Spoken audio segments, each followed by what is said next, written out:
That statistic, that Trump has made people more optimistic than they were 4 years ago about where they are in the country. That is an astonishingly positive statistic for an incumbent president, but Trump is trailing in the polls. And the media have a stake, obviously. They hate Trump. The coverage of Trump for the last 4 years since his election, that coverage has been overwhelmingly bad. I mean, 90% of the coverage has been negative on Trump, despite all of the accomplishments, despite the fact that the economy was booming. Every single thing that Trump has done wrong has been magnified, and every single thing that he has done right has been minimized, to the point where peace breaks out in the Middle East, and suddenly that is now being printed on page A18 of the New York Times. Whereas if Barack Obama had farted anywhere in the general region, it would have been A1 news. Anytime Barack Obama said a thing that the media loved, which was every single day, A1 news. Whenever Trump says something that they don't like, that is A1 news. But when he does something that is wonderful, that is page A18.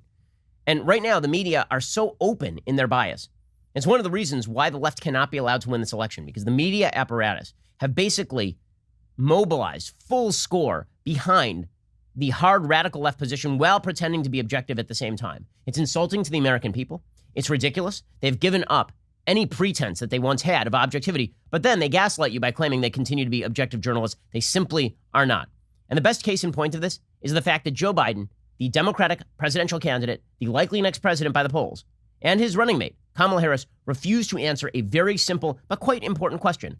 Are you going to pack the Supreme Court? Are you going to add seats to the Supreme Court of the United States? Remember, that was a policy so radical that FDR in 1937, when he tried to do this, was rebuked by members of his own party. The Republicans did not control Congress at that time. Democrats overwhelmingly controlled Congress.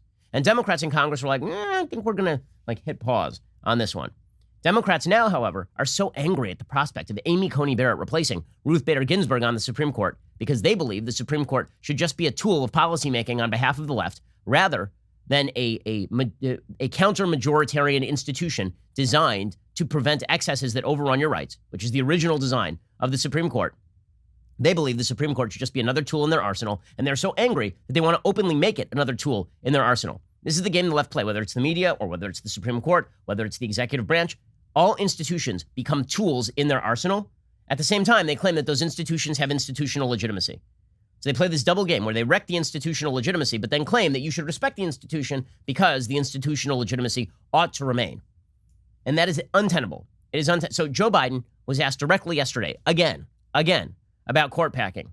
Now remember, Kamala Harris was asked in debate just 2 nights ago what she would do about court packing, and she refused to answer the question, and Mike Pence kept drilling her on it, and she kept refusing to answer the question, and then eventually she just called him a racist. So Joe Biden, standing far away from Kamala Harris in an airplane hangar in Phoenix, Arizona, he was asked specifically about court packing, and his answer is so unacceptable for any political candidate that it should have the media up in arms. Imagine. I mean, you don't even have to imagine it.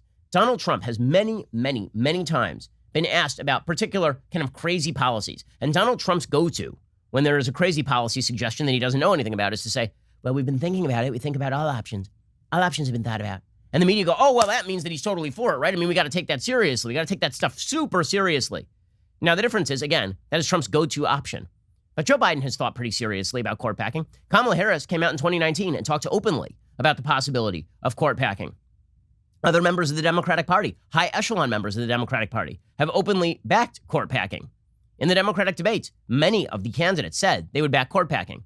Joe Biden at the time said he would not. Now he has gone completely silent on the issue, which sort of bespeaks that he may have changed his opinion. So he was asked directly yesterday.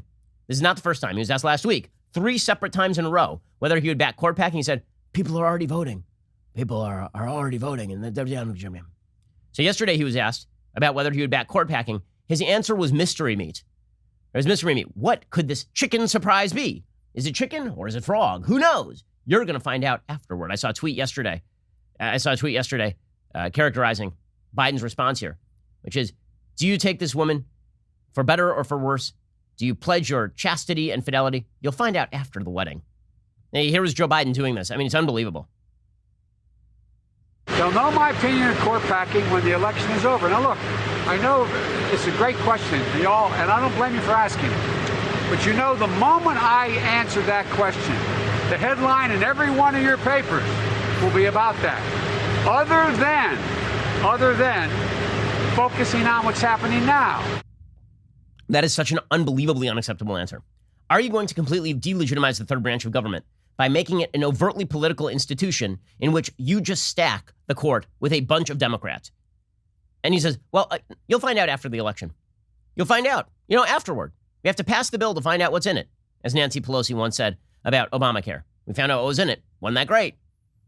You have to elect me to find out what I'm going to do is a crappy, unbelievably crappy response to, are you going to completely wreck the third branch of government? That's wild. That is wild stuff. And the media just sit there and they accept it. I mean, they really accept it. Seriously. There's an article in the Washington Post today talking about how Republicans pounce.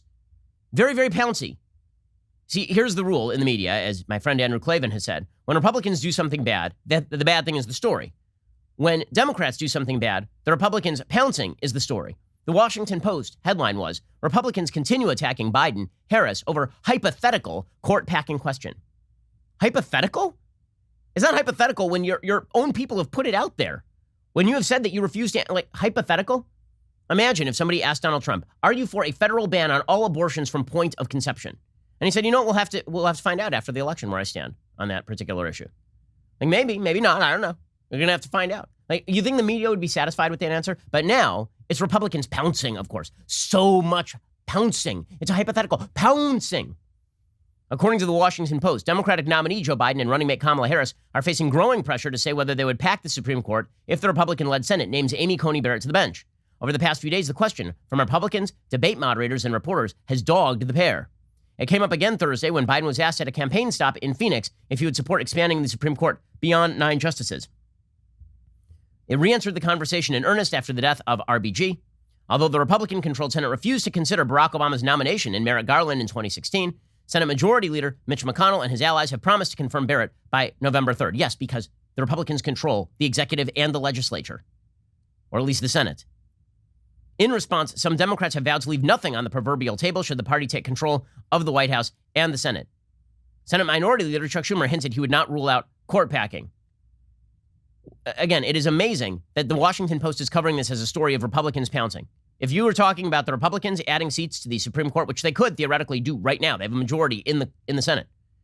Presumably, the Democrats and the media would not be talking about Democrats pouncing. They would be talking about the underlying issue.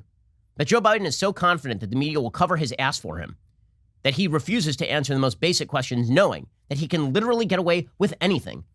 Did you know that every like on this video creates one additional leftist tier? Don't ask me why. That's called science. To take advantage of this amazing opportunity, hit the like button.